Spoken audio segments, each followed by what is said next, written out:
કોડીનાર તાલુકાના ઘાટવડ ગામમાં હાલ ચાલી રહેલ એસઆઈઆર પ્રક્રિયા સ્થાનિક નાગરિકોમાં ભારે અસંતોષ અને આક્રોશનું કારણ બની છે.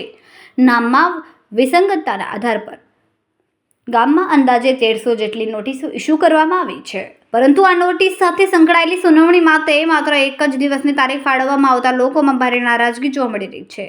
સ્થાનિક મતદારોનું કહેવું છે કે હાલ લગ્નની સિઝન ચાલી રહી છે, તેમજ મોટા ભાગના લોકો ખેત મજૂરી અને ખેતી સાથે સંકળાયેલા હોવાથી એક જ દિવસમાં તમામ જરૂરી ડોક્યુમેન્ટ સાથે હાજર રહેવું વ્યવહારુ નથી.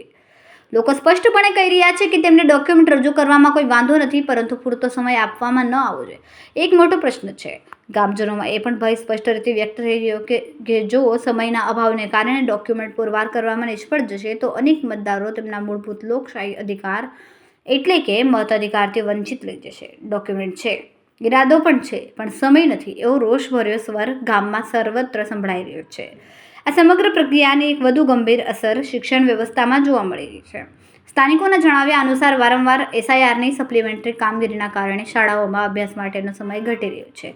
કેટલાક સ્થળોએ તો વિદ્યાર્થીઓને પણ કામગીરીમાં જોડવામાં આવતા હોવાના આક્ષેપો સામે આવી રહ્યા છે, જેના કારણે એક વર્ષના શિક્ષણમાં પાણી ફરવાનો રોષ વાલીઓ અને શિક્ષકોમાં પણ છે.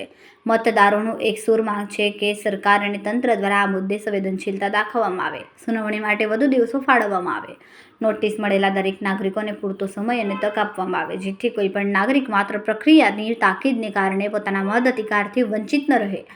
ઘાટવડ ગામની હાલની પરિસ્થિતિ માત્ર એક ગામની સમસ્યા નહીં, પરંતુ લોકશાહીમાં પ્રક્રિયામાં સમય, વ્યવસ્થા અને માનવ સંવેદનાની આવશ્યકતાનું જીવંત ઉદાહરણ બની છે. હવે જોવું રહ્યું કે સરકાર અને સંબંધિત વિભાગો આ વધતા જન આક્રોશને કેટલા ગંભીરતાથી લે છે અને લોકોને ન્યાયસંગત સમય આપીને લોકવિશ્વાસ જાળવી શકે છે કે નહીં. રિપોર્ટર શબીર સેલોત, કોડીનાર.